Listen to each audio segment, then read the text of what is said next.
OK. Donc, ce soir, on va continuer notre étude dans le livre de l'Ecclésiaste. Et ce matin, avec les parents, on a parlé de... Regardez mes notes. Non. On a parlé de la sagesse de Dieu. Et on a parlé ce matin que la sagesse de Dieu, parfois, pour le monde autour de nous, ça s'appelle une folie. Hein? Les gens, ils ne veulent pas, autour de nous, des fois, croire que Dieu existe, mais encore plus, il y a beaucoup de gens qui veulent bien croire que Dieu existe, mais ils ne veulent pas croire que ce Dieu-là s'est incarné, ça veut dire qu'il a pris un corps semblable au nôtre, qu'il est venu vivre parmi nous et qu'on l'a détesté, puis qu'on a fini par le crucifier et le tuer parce qu'on voulait s'en débarrasser, mais que lui, le sachant déjà, avait planifié tout ça et il allait payer lui-même la dette pour nos péchés. Hein? Ça, les gens autour de nous, ça vient les chercher souvent. Les gens autour de nous sont prêts à accepter qu'il y ait un Dieu qui existe, sont prêts à accepter qu'il y a quelque chose de plus grand. Ça leur permet d'être un peu spirituel. Mais parler de Jésus, pour eux, là, c'est une folie. Là. Ça n'a pas d'allure. On vit encore dans les années 30. Mais on a parlé de ça parce qu'on est dans le livre de l'Ecclésiaste, qui était un grand sage qui parle de la sagesse. Et ce soir, on est rendu dans son livre, là, il donne plusieurs points. Et là, ce soir, on va en faire quelques-uns. On va lire le texte ensemble. On était rendu au verset 18.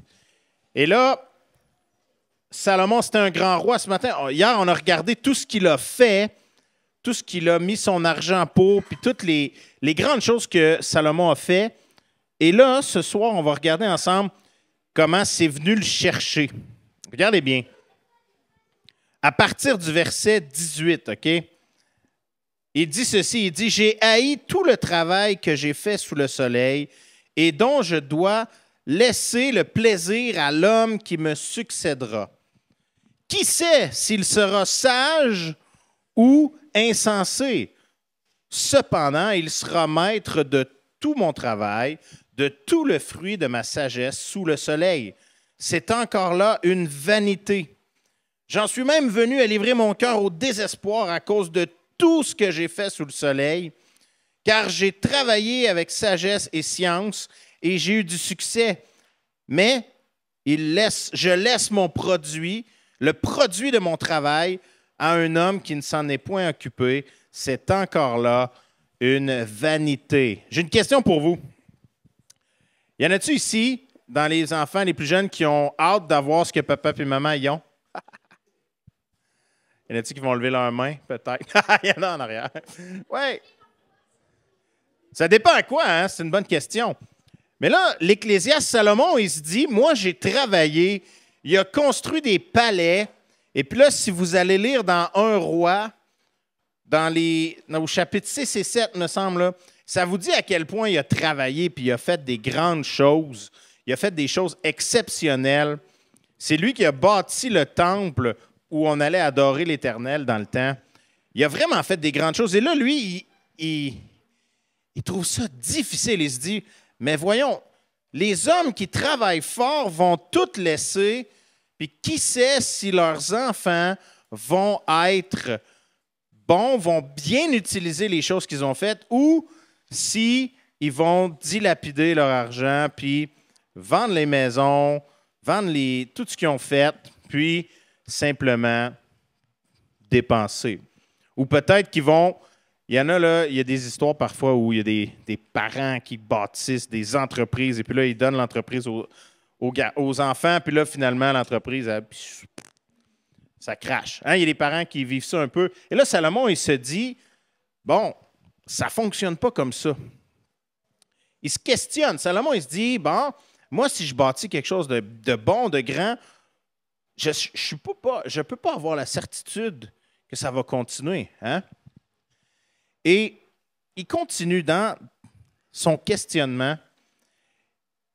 il dit ceci: « Que revient-il en effet à l'homme de tout son travail et de la préoccupation de son cœur, l'objet de ses fatigues sous le soleil? » C'est quoi le but de tout faire ça? Que revient-il à l'homme de tout son travail et de toutes les préoccupations de son cœur, de ses fatigues sous le soleil? Savez-vous ça, des fois, pour les plus jeunes, là, quand vos parents ils reviennent à la maison, là, ils ne sont pas capables, ils pensent encore à la job. Savez-vous ça, des fois? Et puis là, on oublie ça, on ne comprend pas ça. Et c'est ça ici que Salomon il fait ressortir.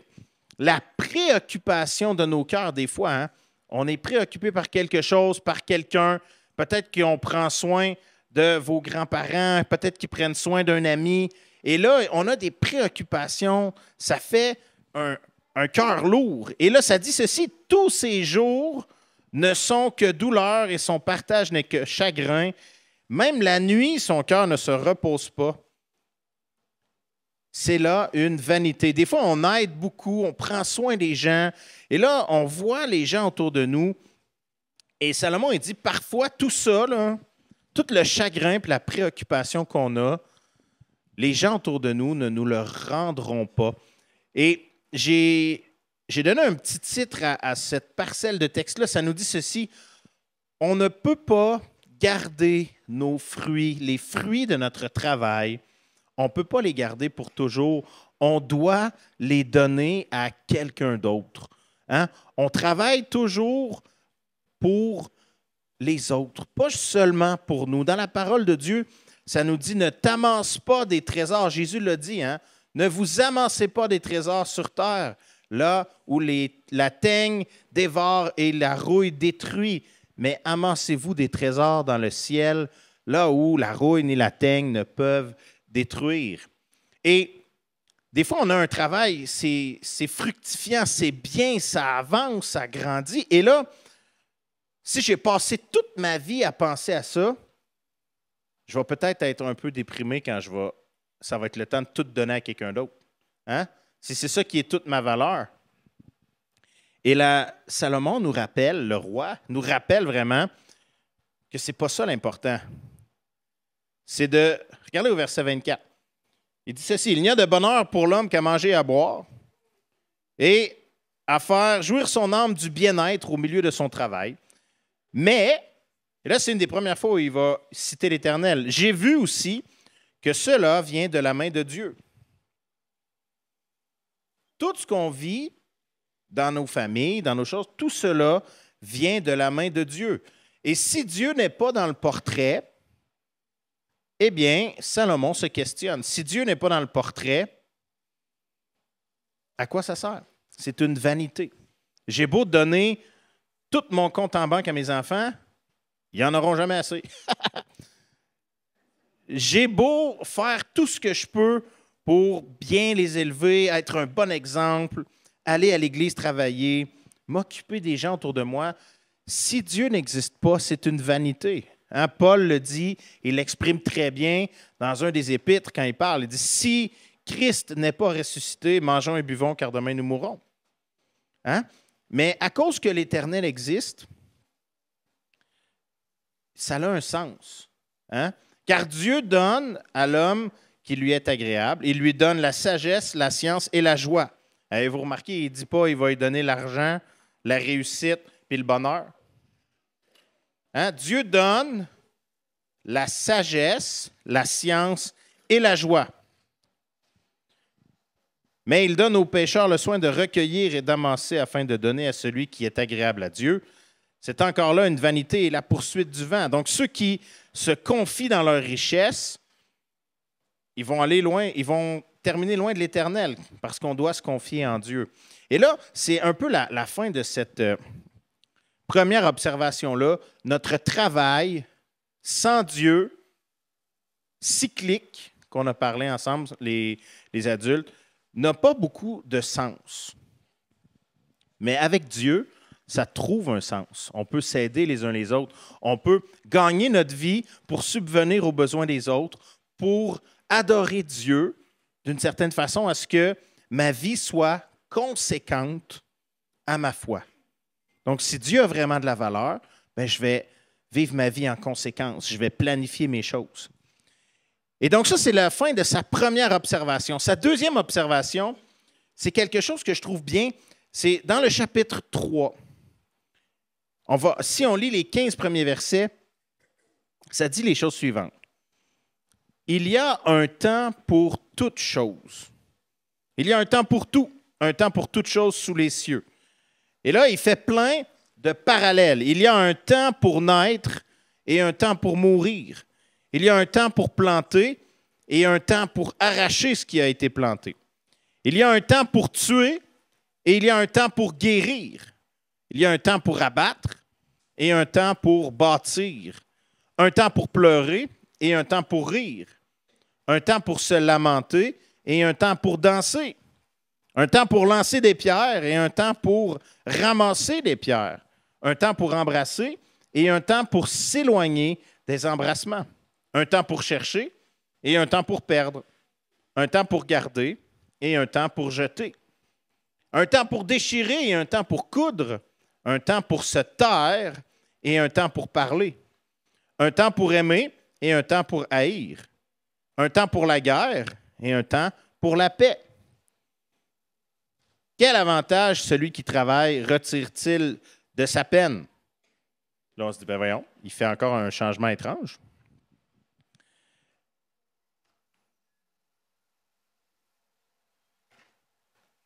Dans les quelques versets qu'on vient de voir, il y a ce principe-là qu'il y a un temps pour toute chose. Et avez-vous remarqué, dans la liste, il y a des choses qu'on n'a pas le temps, là. Je ne mettrai pas ça à ma liste de choses à faire.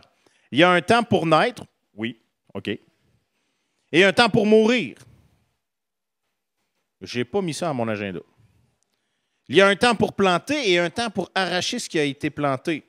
Oui, il y a le temps des semences. On voit un peu que c'est cyclique. Là, ici, il y a un temps pour tuer et un temps pour guérir. OK. Un temps pour abattre et un temps pour bâtir.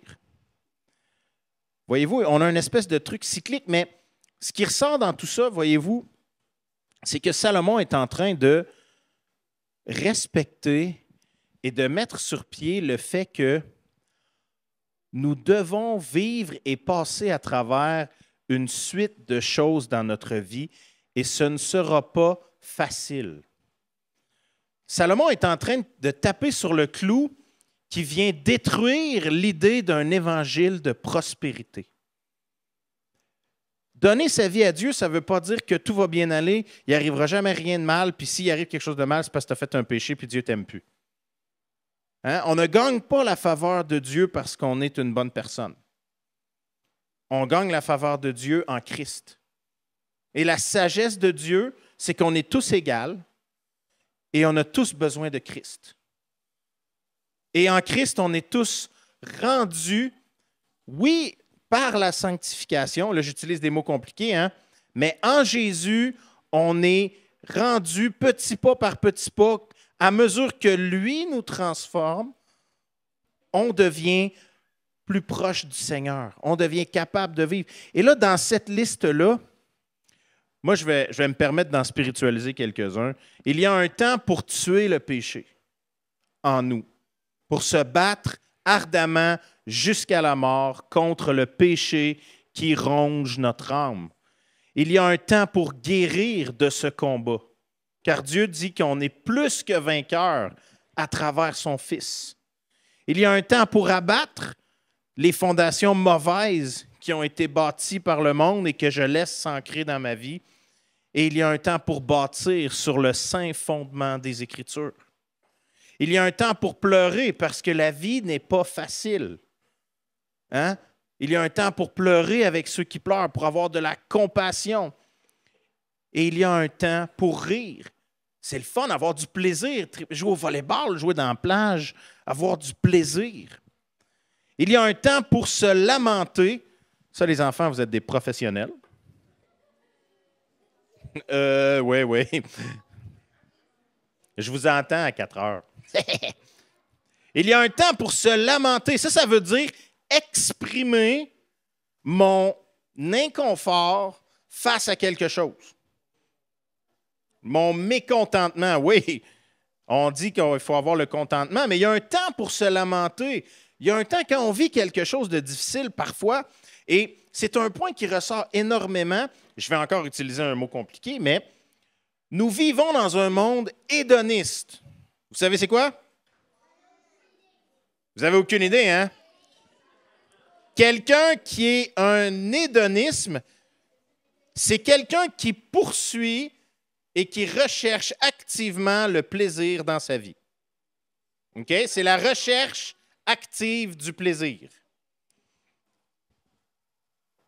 Et donc, comme on vit dans un monde hédoniste qui recherche le plaisir, et là, pourquoi je dis ça? Parce que la phrase que j'entends le plus, c'est la chose suivante, en autant que ça soit le fun.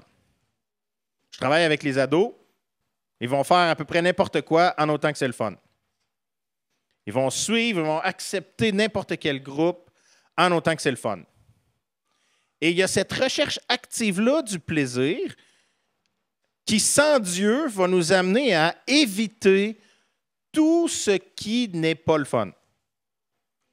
Mais la parole de Dieu et l'Ecclésiaste ici prend le temps de nommer toutes ces choses-là que je ne relirai pas. Mais le but, c'est quoi? C'est de nous faire réaliser, premièrement, comme j'ai dit, qu'on ne vit pas dans un monde où tout est beau et où si on suit le Seigneur, il ne nous arrivera jamais rien. La vie est belle, tout est beau, tigidou, on va gagner le million, il faut juste s'acheter un gratteux, le Seigneur est bon. Puis si tu ne gagnes pas, c'est parce que tu n'as pas donné assez d'argent. On ne vit pas dans un monde comme ça, mais on ne vit pas non plus dans un monde où c'est tout le temps le plaisir, le fun. Mais Dieu veut qu'on soit équilibré, qu'on soit capable de, quand c'est le temps de pleurer avec quelqu'un, d'avoir la compassion d'être là. Quand c'est le temps de se battre contre nos péchés, qu'on est là et qu'on s'entraide les uns des autres. Il y a un temps pour toute chose. Et on ne doit pas essayer de passer par-dessus les moments difficiles. Parce que si vous êtes comme moi, vous avez probablement des luttes avec certains fruits de l'esprit, comme la joie ou la patience ou la douceur. Et puis là, vous dites peut-être comme moi, « Seigneur, aide-moi à être plus doux. » Puis là, il vous amène les gens les plus désagréables que vous pouvez connaître. Et là, vous dites, « Voyons, Seigneur, je t'ai demandé de m'aider à être plus doux, pas de m'amener les gens les plus désagréables possibles. » Mais la réponse au Seigneur, parfois, c'est l'épreuve. On ne grandit pas sans épreuve. C'est impossible. Et là, à travers ce texte-là, moi, je le vois comme ça. J'aime vraiment tous ces parallèles. Il y a un temps pour toute chose. Un temps où ça va être le fun et il y a des temps où ça va être plus difficile. Et il y a des temps où on est appelé et on va vivre des choses difficiles. Et si on le fait sans la sagesse de Dieu, ça ne fait aucun sens. On en connaît tous des gens qui vivent des drames, qui perdent un enfant, qui vivent des moments difficiles, qui apprennent qu'ils ont un cancer, qui apprennent qu'ils ont été fraudés pour tout leur compte en banque puis qu'ils n'ont plus rien, puis qui savent que le prochain loyer s'en vient. On en vit des drames, puis ce n'est pas parce qu'on est chrétien qu'on n'en vivra pas. Mais si on a la sagesse de Dieu, si on a le Seigneur, Jésus comme notre ancre, comme celui qui prend soin de nous, eh bien, on va être capable d'avoir ou de s'entourer ou de passer à travers l'épreuve en sachant qu'elle a une fin. En sachant qu'après l'épreuve, on dit hein, après la pluie, le beau temps. On dit aussi, après l'épreuve, vient la guérison. Il y a un temps pour toute chose. Et la parole de Dieu nous dit, soyez prêts. Soyez prêts. Si ça va bien, soyez prêts. Ça s'en vient. Et si vous êtes dedans, ça achève. Un jour, le Seigneur va vous libérer. Et si ce n'est pas maintenant, un jour, il revient, et là, il n'y en aura plus d'épreuve. On a pleinement gagné, on a la pleine victoire. Et là, dans l'Ecclésiaste, c'est ça qu'on voit ici. Mais il ne se termine pas là.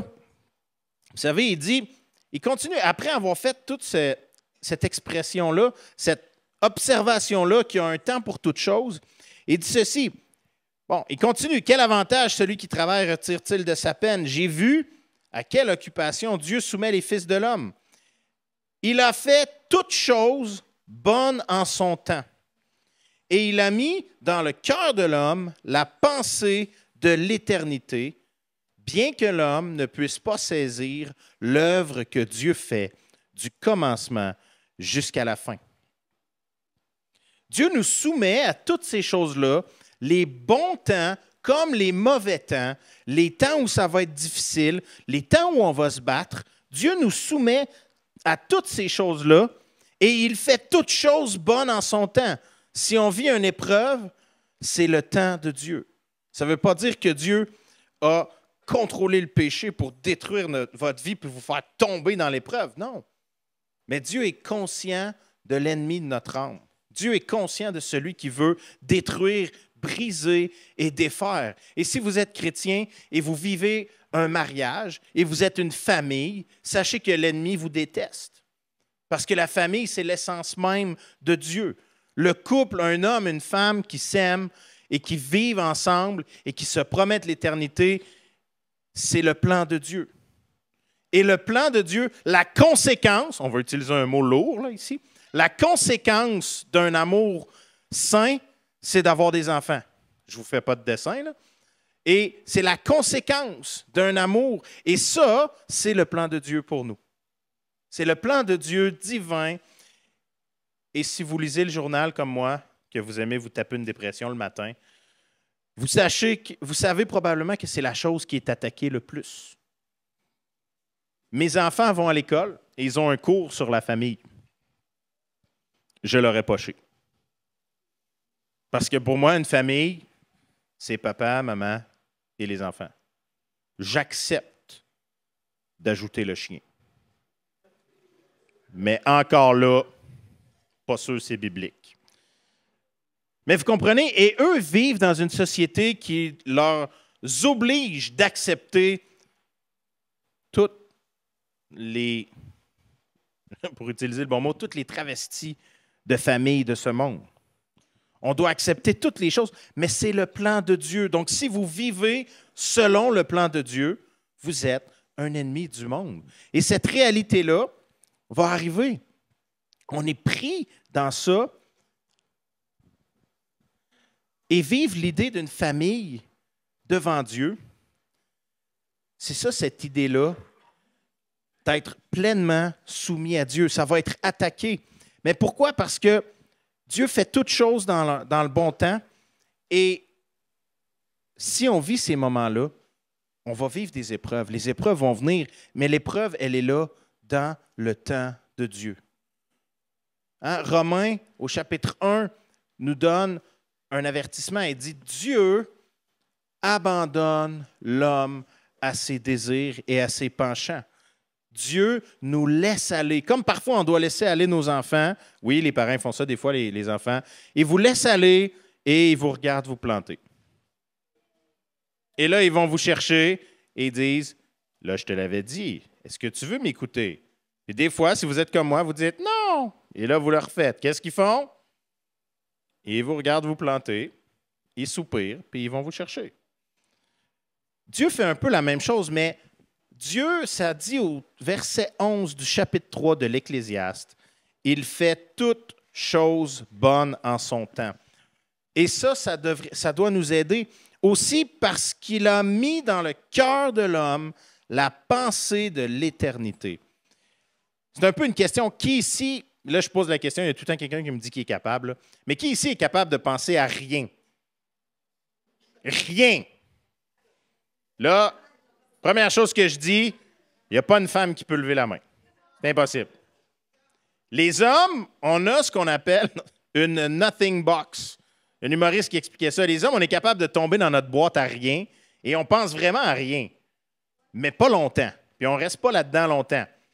Donc, les femmes, je vous annonce là, que c'est comme si vous dites à votre mari, tu penses à quoi? Puis il dit rien, il était peut-être dans sa boîte à rien. Sa nothing box, là, ça existe. Mais on n'est pas capable de penser à vraiment rien, ne pas exister. Personne n'est capable. Il y a des gens qui me disent « Moi, je suis capable. » Puis je suis comme « Ouais, ça ressemble à quoi? » Ben, rien. Ouais. C'est quoi rien pour toi? Le noir. Le noir, c'est pas rien. Donc, mais voyez, on n'est pas capable parce que c'est inné dans le cœur de l'homme. On va tous vivre éternellement. OK? Là, je vous apprends peut-être quelque chose, là. Mais c'est caché dans le cœur de l'homme. On n'est pas capable de penser qu'on n'existera plus. Parce que Dieu a caché ça en nous. Et il y a des gens qui souffrent au point de ne plus vouloir la vie. Ils souffrent tellement qu'ils ne veulent plus la vie. Mais même les gens qui rejettent Dieu le plus possible et qui souffrent et qui espèrent en finir avec cette vie-là parce que c'est difficile, ils ne savent pas ce qu'il y a après. Ils espèrent juste que ça soit meilleur. On a cette réalité-là qu'on doit vivre avec, on doit se battre avec la réalité qu'on va vivre éternellement. Et on n'est pas éternel dans le sens qu'on n'est pas éternellement dans le passé, là, mais on se projette tous par en avant, on n'est pas capable de dire non, un jour, moi, je vais arrêter d'exister, puis ça va ressembler à ça. Non, personne n'est capable. Parce que la parole de Dieu nous dit que Dieu l'a caché dans le cœur de l'homme. Et donc, parce qu'on est conscient qu'on va vivre pour l'éternité, et parce qu'on est conscient que Dieu fait toutes choses bonnes en son temps, Salomon, il regarde tout ça, puis il se dit, on continue au verset 12, il dit, « J'ai reconnu qu'il n'y a de bonheur pour les hommes qu'à se réjouir et à être bien pendant leur vie. Mais si un homme mange, boit et a du bien-être au milieu de tout son travail, c'est un don de Dieu. J'ai reconnu que tout ce que Dieu fait dure toujours, et il n'y a rien à y ajouter et rien à en retrancher, et que Dieu agit ainsi afin qu'on le craigne. Ce qui a déjà été, c'est ce qui sera, et Dieu ramène ce qui est passé. Dieu agit ainsi afin qu'on le craigne. Toute chose est bonne en son temps. Dieu fait toute chose bonne en son temps. Personne n'y ajoute et il n'y a rien à en retrancher. Et Dieu agit ainsi afin qu'on le craigne. Dieu agit ainsi afin qu'on puisse réaliser qui il est, à quel point il est plus grand que nous, à quel point on a besoin de lui. Et, comme je parlais au début, comme on vit dans un monde qui recherche le plaisir, on va tout faire en tant qu'être humain pour ne pas penser à la mort et pour ne pas vivre de tristesse. Vous savez, un des fléaux, le fléau le plus présent dans notre société depuis la COVID, quelqu'un sait c'est quoi? Avez-vous une idée? Depuis la COVID. Oui, la COVID est un fléau, c'est pas de ça que je parle. Depuis la COVID, il y a quelque chose de terrible qui brise les maisons, les foyers, la vie des gens. Quelqu'un a une idée? Tu as levé ta main ou tu te grattes? Hein? Tu as perdu ton idée? Tu savais que ça marque ici, il y a un temps pour perdre des choses, c'était pas celui-là. Oui. La dépression et le suicide. Engendrés par quoi? L'inflation. Oui, non. La solitude. On a tous été séparés chez nous et les gens sont de plus en plus seuls. Et les gens, pour s'échapper, s'évader de la solitude, sont accros à tout ce qui peut leur faire oublier qu'ils sont seuls. Donc, ils sont accros à quoi? Tout ce qui est réseaux sociaux.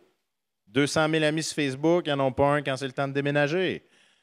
Ils sont accros à tout ce qui est réalité virtuelle. Ils sont accros à se faire un nom sur quelque chose qui n'existe pas. Ils sont accros à regarder des séries. Ils sont accros à oublier par n'importe quel moyen qu'ils sont tristes, qu'ils sont seuls.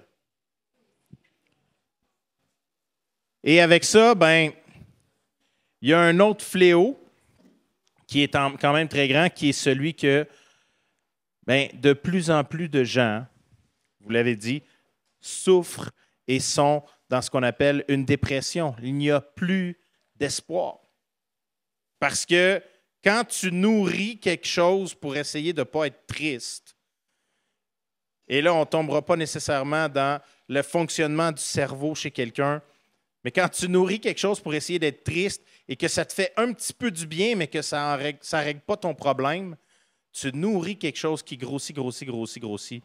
Puis un jour, tu n'as plus d'espoir. Et puis là, tu tombes. Et tu ne sais pas trop pourquoi. Et on vit dans un monde où c'est exactement ça qui se passe. Parce que la solution, afin de ne pas tomber dans le désespoir, elle se trouve dans la parole de Dieu.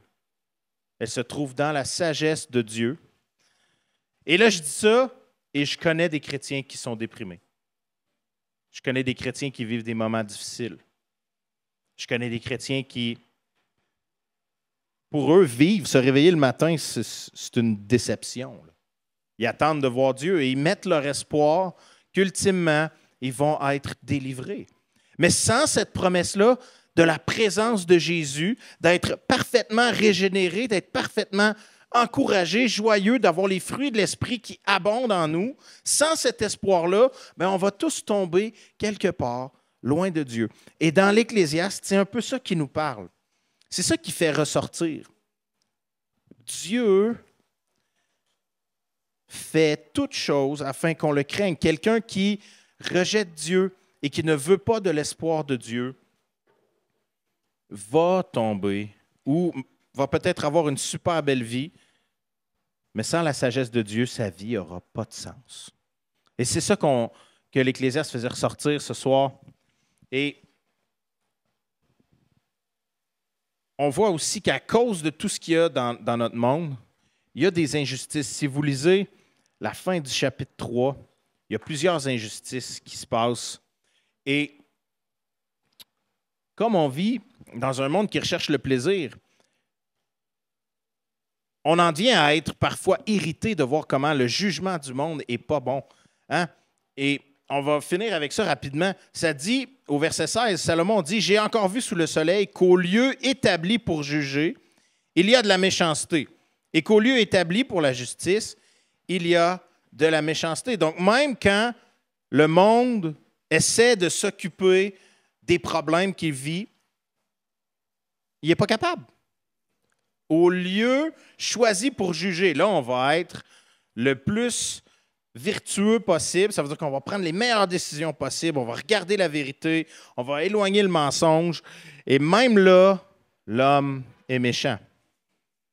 Et ultimement, verset 17, il nous dit « J'ai dit dans mon cœur, Dieu jugera le juste et le méchant, car il y a un temps pour toute chose et pour toute œuvre. Donc, il y a un temps où Dieu va juger. J'ai dit dans mon cœur, Dieu éprouvera les fils de l'homme et qu'eux-mêmes verraient qu'ils ne sont rien. Car tout est vanité. Nous avons tous été faits de la poussière et nous retournerons à la poussière. Et Dieu fait un temps pour toute chose. Qu'un jour, Dieu va s'occuper de ce que nous, on ne comprend pas. Il y a un temps pour toute chose, il va y avoir un temps où Dieu va s'occuper de nous. Donc, on est appelé à avoir cette sagesse-là de Dieu, hein, de faire de Dieu notre Dieu, d'accepter qui il est, qu'il est Dieu, que je ne suis qu'un homme, que j'ai besoin de lui, parce que les standards de Dieu, et non les miens, ses standards à lui, je les ai bafoués, et que même avec toutes les bonnes choses que je peux faire, j'y arriverai pas. J'ai besoin de Jésus, et sans lui, je ne peux rien faire. Je fais de lui mon Dieu, j'accepte ce qu'il a fait pour moi, et Dieu me dit, je suis venu sur terre, j'ai pris ta place à la croix, j'ai payé le prix, j'ai reçu ton salaire à ta place, et voici, je te donne ma vie. Et ça, c'est un espoir auquel je peux m'accrocher. Parce que le salaire de mon péché, c'était la mort, Jésus est mort à la croix à ma place et il est ressuscité et il me donne sa vie. C'est ça la sagesse de Dieu. C'est de prendre tout ça et de se dire, d'être capable de dire à l'homme, il y a un temps pour toute chose. Et maintenant, c'est le temps de te repentir. Repens-toi, détourne-toi de tes mauvaises actions et suis-moi. C'est ce que Salomon nous dit ce soir, il y a un temps pour toute chose. Merci beaucoup de votre attention. Je vais prier et je vais donner la parole à Martin. Seigneur Dieu, on te remercie pour cette parole que tu nous donnes. Seigneur, rappelle-nous ce soir qu'il y a un temps pour toute chose, qu'on a besoin de prendre un temps dans notre vie afin de reconnaître qui tu es, notre besoin de toi. Seigneur, on a besoin que tu sauves nos âmes, que tu nous donnes ta vie. Seigneur Dieu, sans toi, on ne peut rien faire. Donc, bénis-nous ce soir. Prends un bon temps. Merci pour ta protection aujourd'hui, Seigneur, avec tout ce qui peut arriver dans le camp, Seigneur. On te remercie d'avoir mis ta main et protégé et que, Seigneur, tout ce qui est arrivé, tu l'as permis et tu prends soin de nous. Seigneur Dieu, sois béni, sois glorifié, guéris, pense, fais du bien à nos cœurs ce soir. Et toutes ces choses, on les prie dans le nom de Jésus. Amen.